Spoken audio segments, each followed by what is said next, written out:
Halo Asokat Nation, balik lagi bareng gue Ali di channel Asokat Story. Di video kali ini gue akan membahas kasus yang viral pada tahun 2008 nih geng. Yaitu kasus seorang gadis yang berubah menjadi pocong nih. Buat lu yang dengerinnya itu setengah-setengah dan gak serius, pasti lu gak akan percaya ini. Karena ini suatu hal yang gak logis sih. Cuman ini beneran ada loh, serius. Dan ada beberapa narasumber yang gue pastikan lah, itu benar gitu kan. Di sini gue ambil dari narasumbernya itu dari seorang pemuda yang bernama Arya. Siapa Arya? Arya adalah seseorang yang tahu detail nih tentang kejadian yang mana seorang gadis tiba-tiba berubah menjadi pocong. Seperti apa kronologinya dan siapa gadis tersebut.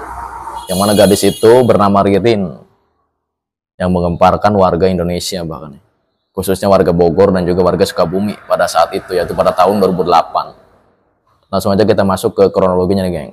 Jadi pada saat itu Arya bercerita nih di akun Facebook pribadinya ya. Pokoknya di Facebooknya itu Arya cerita panjang lebar lah. Dan banyak di-share oleh beberapa akun. Hingga menjadi atensi publik pada saat itu. Jadi pada saat itu Arya, seorang pemuda nih, dia itu sekolah di salah satu SMA nih di Jawa Barat. Gue nggak bisa sebutin. Dan sekolahnya itu pada saat itu sedang mengadakan study tour. Dia salah satu anak yang nggak ikut. Kenapa? Karena dia nggak punya biaya pada saat itu. Nah, si Arya yang nggak ikut mengisi kegiatannya dengan bekerja sebagai kuli panggul di pasar. Pada saat itu dia bertemu dengan kakak kelasnya dulu yang udah lulus tentunya. Dan di situ kakak kelasnya itu ya biasa berbincang-bincang dengan Arya. Apalagi Arya ini orangnya humble dan juga friendly gitu kan, jadi cepet akrab gitu sama siapapun. Di situ kakak kelasnya ngomong, kalau lo butuh apa-apa, telepon aja gua nih, nomor telepon gua. Si Arya juga mengiyakan pada saat itu. Beberapa hari kemudian, si kakak kelasnya Arya ini nelpon ke si Arya. Katanya suruh main guys. Suruh main ya, hitung-hitung silaturahmi lah kayak gitu. Silaturahmi plus nostalgia zaman dulu. Arya pun main ke rumahnya. Dan ketika sampai di rumahnya, kemudian di rumah kakak kelasnya, si Arya itu ditawari kerjaan nih geng. Oleh abangnya si kakak kelasnya Arya tadi. Ya gue sebut abangnya aja lah, biar nggak ribet ya nggak. Pada saat itu Arya ditanya kurang lebih seperti ini. Arya, kamu mau kerjaan nggak? Arya pun menjawab dengan antusias tentunya. Mau bang katanya. Yaudah nanti kamu ikut saya jadi asisten pendakian kayak gitu.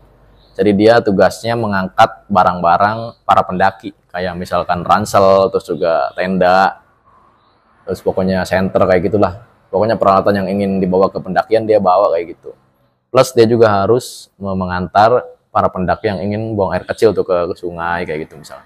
Dengan gaji yang lumayan besar, pada saat itu dia digaji sekali pendakian itu digaji 500.000. Itu dulu loh guys, pada tahun 2008. Singkat cerita Arya pun mau.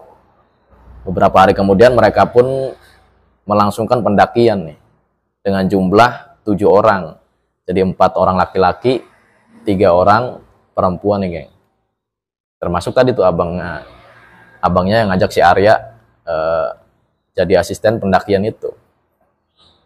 Tujuan mereka adalah Gunung Salak di kota Bogor. Yang mana seperti yang kita tahu, Gunung Salak adalah gunung yang banyak mistis dan juga banyak cerita horor di situ yang sudah menjadi rahasia umum pastinya. Bahkan Gunung Salak pun pernah menjadi tempat kecelakaan nih satu maskapai penerbangan. Cuman di sini gue nggak akan bahas, lu googling aja sendiri di Google, ada tuh keterangannya. Bahkan nih guys, di Gunung Salak pun ada bisnis lendir loh, gila kan. Udah horor iya, terus juga maksiat juga iya di situ. Kita lanjut aja ke ceritanya nih. Jadi pada saat itu mereka pun melakukan pendakian. Dan mereka pun sampai nih di Gunung Salak. Setelah sampai mereka pun mempersiapkan perkemahan kayak gitu, perkemahan, tenda segala macam kayak ya orang-orang pada umumnya lah. Nah, ketika malam mereka itu melakukan permainan nih guys, permainan yang namanya truth order. Lu tahu kan permainan truth order? Permainan truth order adalah memutar botol. Nah, kalau lu misalkan dapat bagian, lu tuh harus mengeluarkan pertanyaan kepada salah satu teman-teman lu yang ada di situ. Nah, pada saat itu yang mendapat giliran mengajukan pertanyaan adalah si Laras. Laras merupakan salah satu pendaki wanita di situ. Dia mengajukan pertanyaan kepada Ririn, guys. Siapa Ririn? Ririn adalah gadis yang ada di pendakian itu juga tuh. Jadi pada saat itu Laras menanyakan seperti ini, guys. Rin katanya, hal apa yang paling kamu takutkan di dunia ini? Dan pada saat itu Ririn menjawab dengan dengan serius nih guys. Padahal bercanda, cuman dia serius ngomongnya tuh. Pembawaannya maksud gue. Pada saat itu Ririn berbicara kurang lebih seperti ini.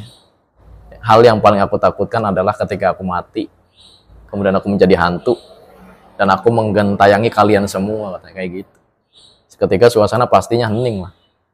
Karena kan udah larut malam, di samping itu jawaban dia kayak gitu, seolah-olah nakuti mereka. Padahal Ririn niatnya bercanda. Pada saat itu mereka pun menyudahi permainannya nih guys, karena udah larut malam, di samping itu kan udara udah dingin banget lah. Pada saat itu mereka mengakhiri permainannya. Dan beberapa menit kemudian ada dua orang laki-laki nih yang minta diantar oleh Arya. Mereka itu ingin buang air besar dan juga buang air kecil. Jadi satunya pengen BAB, satunya pengen BAK nih guys. Kemana? Ke sungai, tentunya sungai yang ada di Gunung Salak tersebut. Mereka pun berangkat ke sana. Nah di tengah perjalanan mereka mendengar suara ketawa. Suara ketawa cekikikan, lu tahu nggak? Cekikikan itu kayak ya macam kuntilanak lah kayak gitu. Cuma di sini mereka nggak takut lah, dan mereka mewajari gitu kan. Mereka mewajari karena ini merupakan area yang ya pasti ada begituan kayak gitu. Area Gunung Salak sepi, dingin, malam-malam lagi. Bahkan mereka mencari sumber suara tersebut, gila kan. Jadi yang satunya pengen BAB malah ditahan juga tuh nyari. Nah ketika suara tersebut hilang, ada suara lain lagi nih guys. Ada suara lain lagi nih, yaitu suara orang beradu pedang.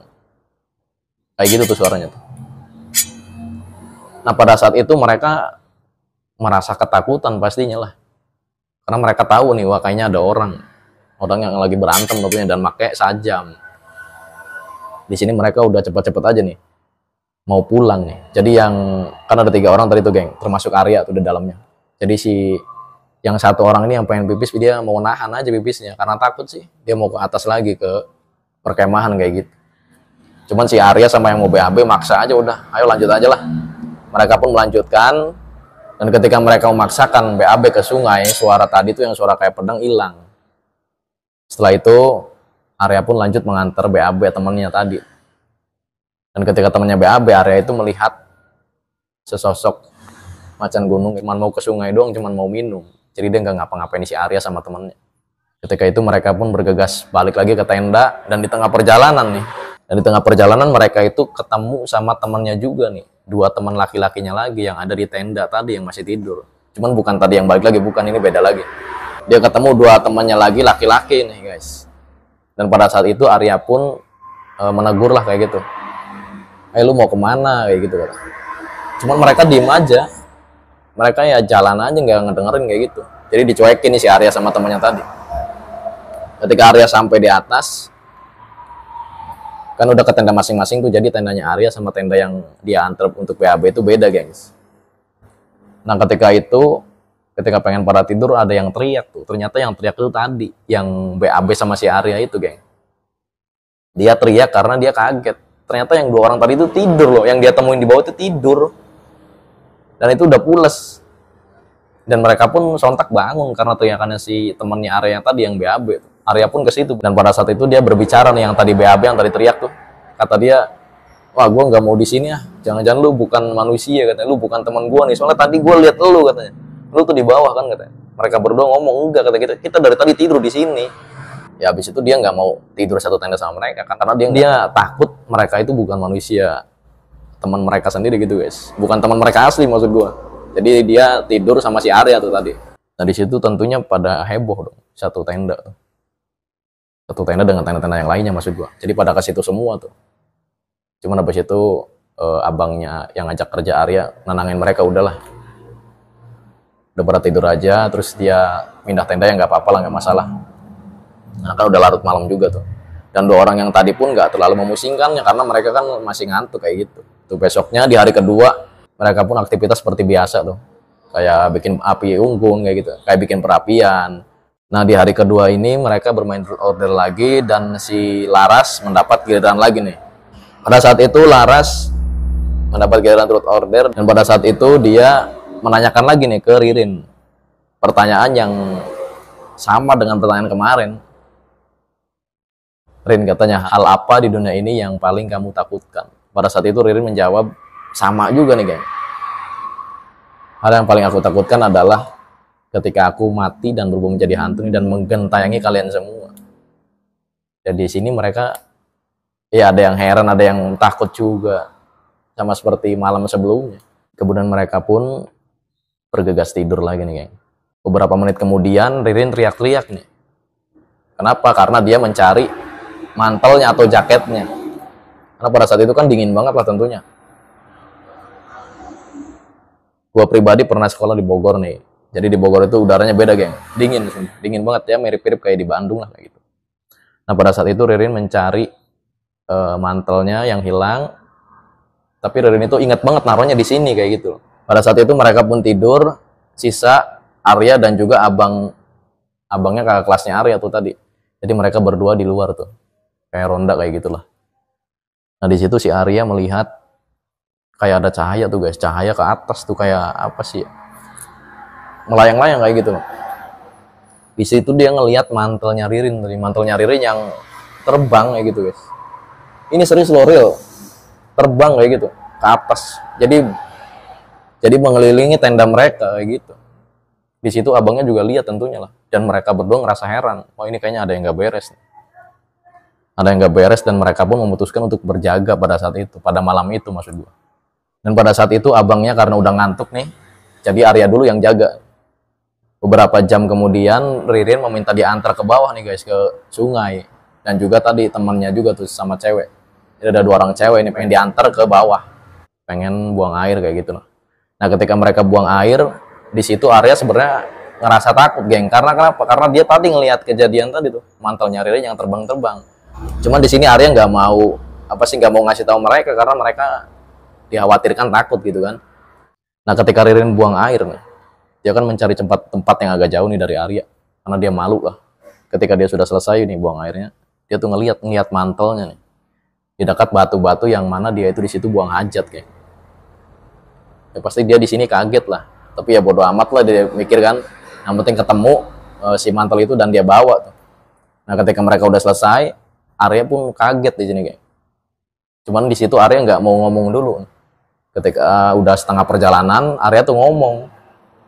Pokoknya dia ceritain sebenarnya tuh bahwa beberapa jam yang lalu si mantelnya itu terbang kayak. Dan di situ Ririn pun percaya dan tentunya merasa khawatir dan takut. Tapi dia tetap megang si mantelnya tadi. Kemudian mereka pun ke atas dan lanjut tidur seperti biasa. Esoknya di siang hari mereka pun cerita nih kayak. Cerita tentang kejadian semalam. Yang mana mantelnya Ririn terbang mengitari tanda-tanda mereka. Tapi di sini mereka juga serba bingung sih, mereka ingin menyudahi perkemahan mereka tapi udah setengah jalan gitu kan. Dan di antara mereka juga memaklumi lah karena ini kan daerah pegunungan yang mana daerahnya tuh sepi lah guys. Pasti hal-hal begini tuh pasti terjadi kayak gitu. Jadi intinya mereka itu tetap melanjutkan pendakian mereka kayak gitu. Kemudian malam pun tiba nih, hari ketiga nih geng. Hari ketiga dan di situ Ririn bikin kegaduhan lagi nih. Dia mencari lagi mantelnya. Ya teman-temannya merasa heran dan juga merasa kesel. Karena ya dia seolah-olah kayak bikin ulah lagi nih bocah kayak gitu. Karena mantel itu kemarin malam yang bikin mereka itu ketakutan dan khawatir. Tapi di sini sih dicari-cari juga nih sama si Ririn. Sebenarnya Ririn tuh nyari bukan tanpa sebab geng. Ya dia pasti nyariin lah karena kan udara di gunung dingin banget. Habis itu mereka pun bantu nyariin nih. Nah ketika udah ketemu, dipakailah tuh mantel tersebut atau jaket tersebut oleh si Ririn. Beberapa menit kemudian si Ririn teriak-teriak kepada ya seluruh yang ada di situ lah. Dan mereka pun kaget geng. Karena si Ririn teriak-teriak kayak orang kesurupan kayak gitu. Dan di situ ternyata Ririn ingin melepaskan jaketnya yang kerasa panas geng. Jaketnya panas dan juga susah dilepasin. Jadi di antara mereka pun bahkan menarik, tapi kayak ada yang narik lagi. Jadi kayak tarik-tarikan kayak gitu. Setelah itu Ririn pun kayak dibawa terbang tuh, yang dibawa terbang terus dibawa jatuh, dibawa ya pokoknya ditarik-tarik lah, kayak ada sesuatu yang menarik gitu, kayak ada entitas yang narik dia sekuat tenaga kayak gitu. Setelah itu mereka pun ya bingung lah, karena di antara mereka pasti bingung lah.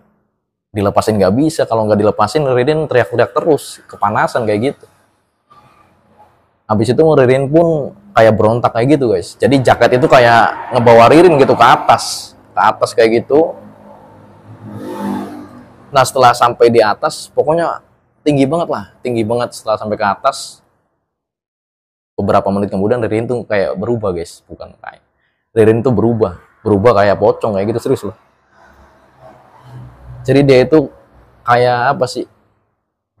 Kayak dibalut kain putih dan juga cuman kelihatan kakinya doang sama mukanya doang. Dan di situ mukanya tuh bau busuk guys, bau busuk kayak daging yang udah lama kayak gitu loh. Kakinya pun sama bau busuk. Dan mukanya Ririn udah rubah, bukan Ririn lagi. Di situ mereka kebingungan lah pastinya. Bahkan di situ pendaki cewek udah pada pingsan karena melihat kejadian horor banget kayak gini. Itu pun terjadinya cepat banget. Hanya beberapa menit setelah dia itu memakai jaket tadi tuh yang dia ngerasa kepanasan. Akhirnya di sini di antara mereka nyoba bangunin yang pingsan. Setelah itu mereka pergi dari tenda itu dan ke bawah tuh untuk mencari pertolongan kayak gitu. Di sini mereka memberikan kayu putih kepada beberapa cewek-cewek yang pingsan tuh. Setelah itu mereka pun lari tuh guys. Dan di situ Ririn terus memanggil mereka dengan kondisi wajah yang udah berubah tentunya, berubah kayak pocong.